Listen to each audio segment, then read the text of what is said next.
Oi pessoal, o Danny aqui de novo.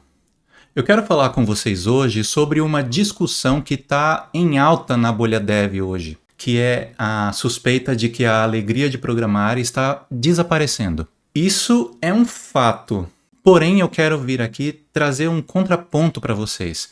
Eu tenho visto discussões na bolha dev, tanto no X, no antigo Twitter, quanto no YouTube, como no canal do Lucas Montano, por exemplo. Eu concordo com muitas coisas que estão sendo ditas por aí, mas eu quero trazer esse contraponto de qualquer jeito. Porque eu, particularmente, eu tenho me sentido extremamente empolgado com o advento e o uso da IA na engenharia de software. É bem verdade que muitos de nós temos sido vítimas do advento da IA. Eu fui vítima disso em 2024, quando o boom das IAs, dos LLMs, causou uma grande onda de layoffs pelo mundo. Mas vamos ao que interessa. O argumento é que a alegria de programar está desaparecendo. A principal observação é sobre o estado flow. O estado flow, para quem não conhece, é quando você adquire um certo hiperfoco numa coisa só. Você foca em fazer alguma coisa e você basicamente esquece que o mundo existe. Você foca só naquela coisa. É muito comum na engenharia de software nós atingirmos o estado flow. Extremamente comum. Então, para começar esse vídeo, eu vou falar sobre os pontos contra o advento da IA, contra o uso da IA na engenharia de software. Depois eu vou falar sobre os prós, o que eu vejo de positivo e o que me torna tão empolgado com as possibilidades. Vamos lá. Os argumentos contra. A perda do estado flow, como eu já mencionei. O estado flow é uma coisa que a gente está acostumado na engenharia de software e a cada dia que passa, isso vai desaparecendo cada vez mais, porque nós não temos focado tanto no código ultimamente, e sim em orquestrar agentes para que façam as tarefas por nós.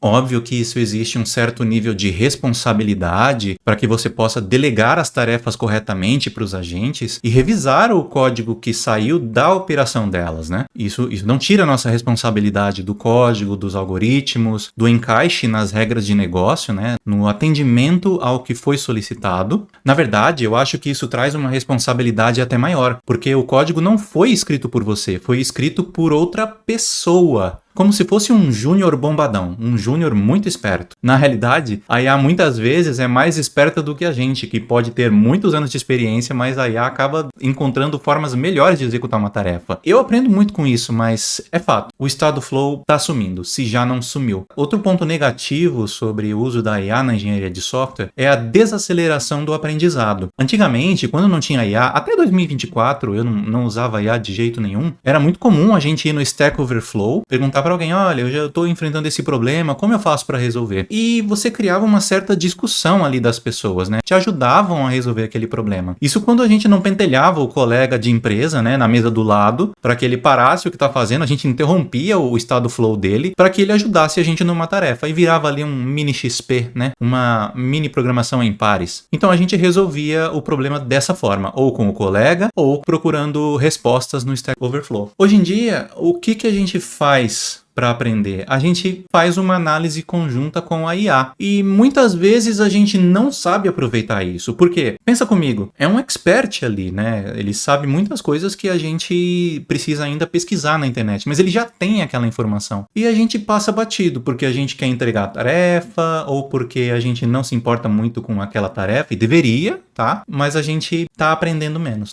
Nós estamos aprendendo menos. Eu percebi que a minha velocidade de aprendizado diminuiu com o uso da IA. Então eu tenho adotado práticas para que isso volte, para que eu continue aprendendo cada vez mais, porque não dá para ficar para trás num momento como esse, onde está cada vez mais difícil encontrar um trabalho que confie na sua expertise, no seu talento e não te adote como um mero fazedor de prompts, né? Enfim, um outro ponto negativo que é muito importante, que é bem observado pela bolha dev, é o fato dos salários estarem abaixando. Isso para mim é muito grave. Os salários estão abaixando, as responsabilidades estão aumentando e isso está sendo um momento disruptivo no mercado. Está sendo uma bolha que está crescendo e vai estourar em algum momento, porque vão começar a surgir novos problemas, novos desafios com os códigos gerados por IA. Em algum momento, o profissional sênior vai ser muito procurado. A gente não sabe exatamente em que momento isso vai acontecer, mas a gente sabe que isso está muito relacionado a questões de segurança, prevenção de ataques, pentest e tudo mais.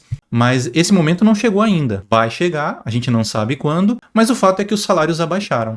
A demanda está muito baixa. A oferta de profissionais no mercado, principalmente por causa dos layoffs causados nos últimos 2 anos, está muito alta a oferta de profissionais. Então, isso é um subproduto do advento da IA. Mais IA, gerando conteúdo nas mais diversas áreas. Isso causa uma onda de layoffs direta por causa do uso na engenharia de software e uma onda indireta pelo fato da IA estar matando muitos negócios, como por exemplo o negócio de marketing, de criação de imagens. Isso causa efeitos colaterais que chegam na engenharia de software de um jeito ou de outro. Outro ponto negativo é o aumento da carga de trabalho, porque as empresas, querendo ou não, e eu não julgo, elas sabem que você consegue entregar mais com o uso de ferramentas de IA, e você também sabe disso. Então, se você leva menos tempo para executar uma tarefa, isso quer dizer que você pode fazer mais tarefas. Concorda ou discorda? Deixa um comentário aí para a gente conversar mais sobre isso. Agora vamos falar sobre os prós, os pontos positivos que eu considero mais relevantes até do que os pontos negativos. Uma delas é a perda do estado flow.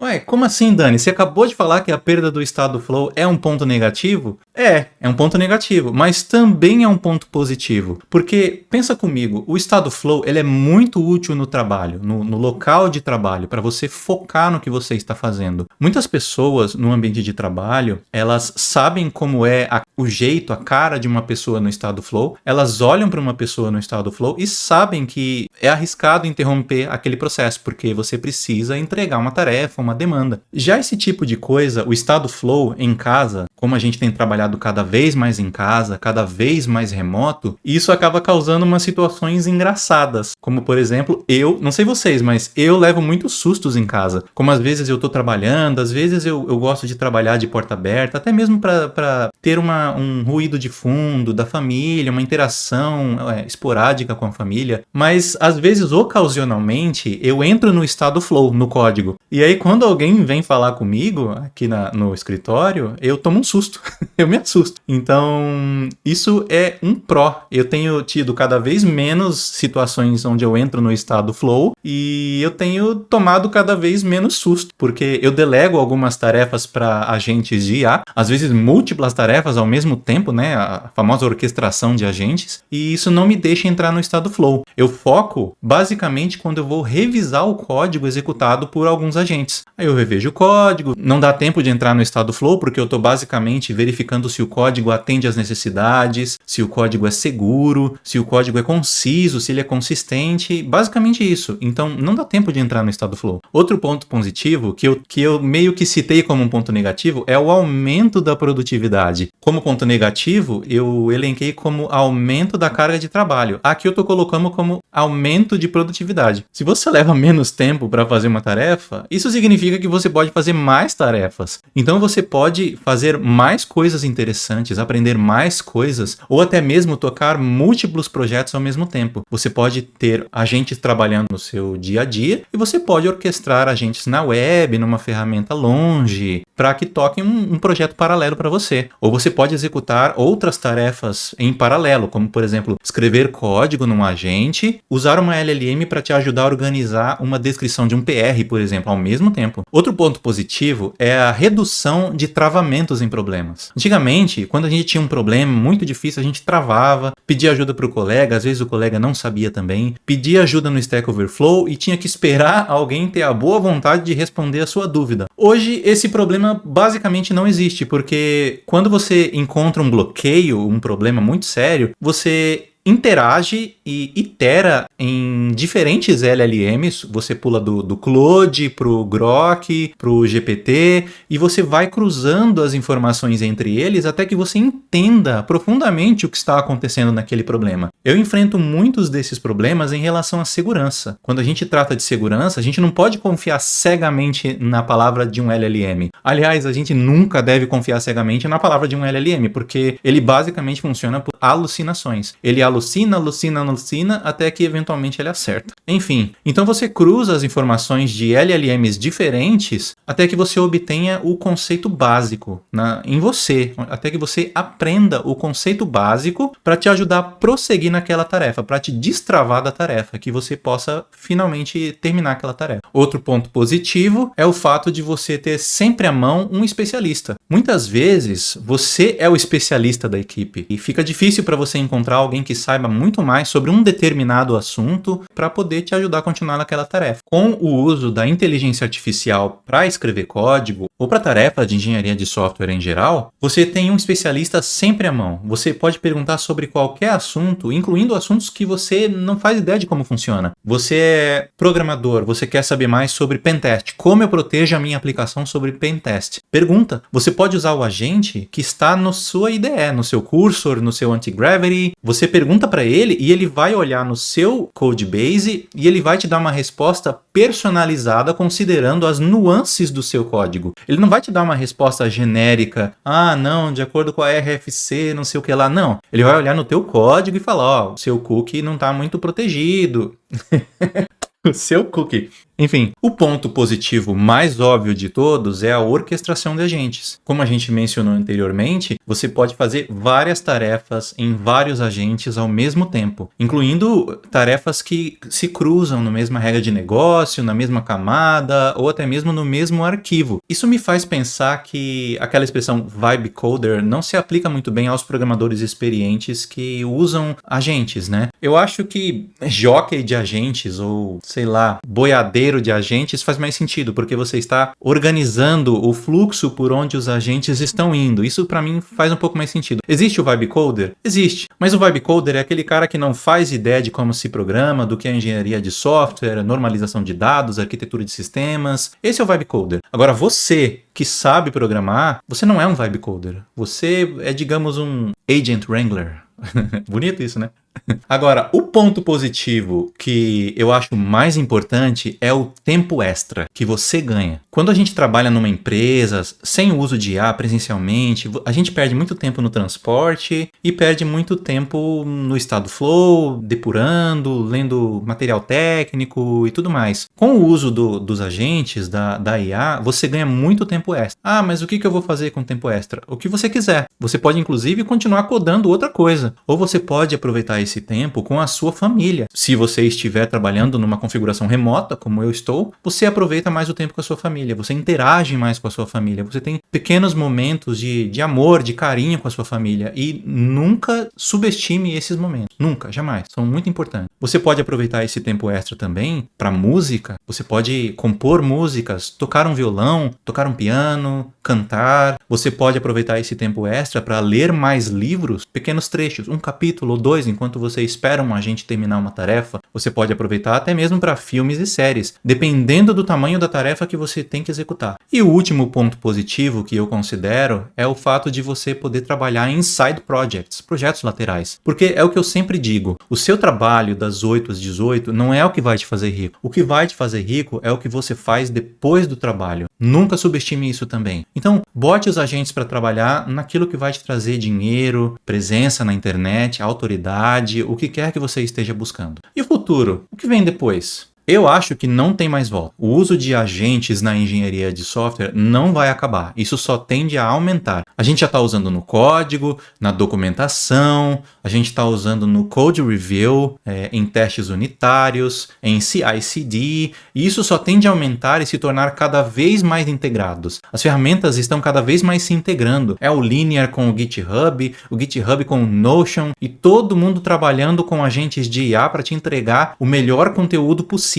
Isso não vai mudar, isso só tende a aumentar. A gente tem sempre que pensar que nós, os engenheiros de software, os programadores, nós existimos para satisfazer as necessidades de negócio do cliente. O cliente pode ser você mesmo, num software que você esteja fazendo para você, ou pode ser uma grande corporação ou uma startup, não importa. Você só existe para escrever código para que as necessidades de negócio sejam satisfeitas. E isso vai continuar existindo. Como você vai garantir que essas necessidades sejam satisfeitas, não importa. Antigamente era escrevendo código, letra por letra. Hoje é orquestrando agentes. E o que vem no futuro, não sabemos, mas isso tende a aumentar o uso da IA. Uma coisa que eu vejo acontecendo no futuro é que você provavelmente vai levar o trabalho com você. A gente já trabalhava num ambiente físico, presencial, e agora trouxemos o trabalho para casa. Trabalhamos home office. O próximo passo, a próxima evolução disso, na minha opinião, é você levar o trabalho com você. Eu vejo nitidamente um futuro onde você vai passar a dar comandos para os agentes pelo celular, pelo WhatsApp. Por exemplo, você começa uma tarefa no seu computador, olha, a gente tem que fazer a tela de billing para poder cobrar dos nossos clientes. E aí você sai, vai abastecer o carro, vai almoçar, e aí você recebe uma notificação,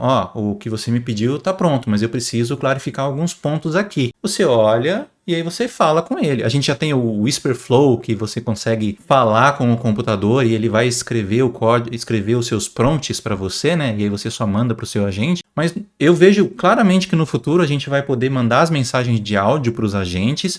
Essa tela de billing está muito azul, está muito estreita. Vamos fazer ela mais larga e vamos adotar um tom de verde porque faz mais sentido com o branding, com a nossa marca. E ele vai executar aquelas tarefas e vai te dar um feedback. Você falar, tá bom, pode abrir o PR. Ele vai abrir o PR e eu vejo que o futuro está indo mais ou menos por essa linha. Nós programaremos utilizando linguagem natural. A gente vai falar com o celular, os agentes vão estar rodando em algum lugar, talvez no seu computador, talvez na nuvem, não importa, mas essa interface da linguagem natural vai acontecer. Um efeito colateral também disso tudo que a gente está passando é que o mercado mudou drasticamente na questão de busca de profissionais. Hoje o mercado não está mais buscando engenheiro júnior, pleno ou sênior. O mercado está procurando engenheiros de LLM, engenheiros de IA, orquestradores de agente. Então, se você quer ter mais chances de encontrar vagas de emprego trabalhando com IA, com agentes, escrevendo código com agentes, coloque isso no seu LinkedIn, coloque isso no seu currículo. Você vai ser encontrado com muito mais facilidade. Tenha sempre em mente uma coisa que eu tento sempre repetir para mim e você deveria repetir para você, que eu sou a mesma pessoa, o mesmo cara, eu sou o mesmo engenheiro de software de antes, com a mesma experiência. As ferramentas que eu uso, a quantidade de letras que eu digito é que vai mudando com o tempo, mas a sua experiência é insubstituível. Se você chegou aqui, obrigado por ter vindo ao meu canal.